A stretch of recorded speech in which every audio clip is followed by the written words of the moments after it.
องค์การนานาสังสารจะได้กล้าเกี่ยมประกอบความคิดความเห็นต่อกองประชุมสภาแห่งชาติครั้งที่3และที่4สุดที่7ให้มีเนื้อในเลิกซึ้งกว่าเก่าและจะต้องปลุกระดมประชาชนติดตามกวดก้าการปฏิบัติหน้าที่การเป็นแบบอย่างปฏิบัติแนวทางนโยบายระเบียบกฎหมายของพรรครัฐรวมทั้งด่านดีและด่านยอดของพนักงานสมาชิกพรรคสมาชิกสภาแห่งชาติและรัฐบาลเพื่อสอดแสงต่อพรรคต่อรัฐต่อองค์การเกี่ยวข้องกองทุนใหญ่ครั้งที่9ของศูนย์กลางและสังสาร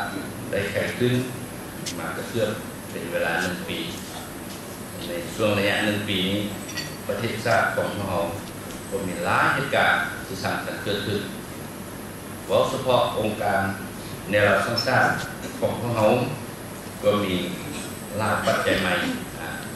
ในการจัดตั้งพันธยายเนื้อในมติกองสุนใหญ่ของตน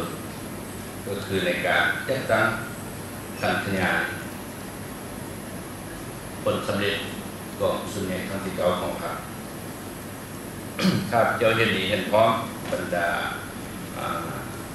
ผลสำเร็จต่างๆซึ่งกองประชุมครั้งนี้บรรดาสหายได้พร้อมกันสรุปแล้ว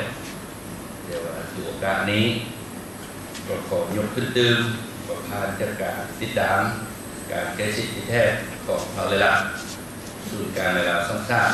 ได้มีการจัดตั้งเคลื่อนไหวที่พ้นเด่นจำนวนหนึ่งคือดังนี้ปัญหาที่1ศูนย์กลางในเราสังสารของพวกเราตั้งแต่ขั้นศูนย์กลางลงไปท้องที่ทางการยามใดก็ได้เอาใจใส่ในการปฏิบัติพาระบทบาทในการเต้าหู้ความสมัครของประชาชนบรรดาเขาบรรดาชนคนทุกศาสนาเห็นไหวในการจัดการปฏิบัติในทางนโยบายของพรรคคือแผนพัฒนาเศรษฐกิจสังคม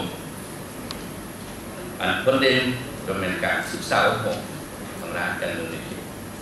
เพื่อให้เจ้ามีความรู้เข้าใจ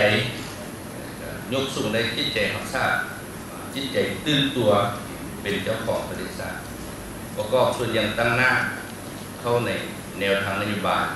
ก็จะทุกระเบียบกฎหมายบ้านเมือง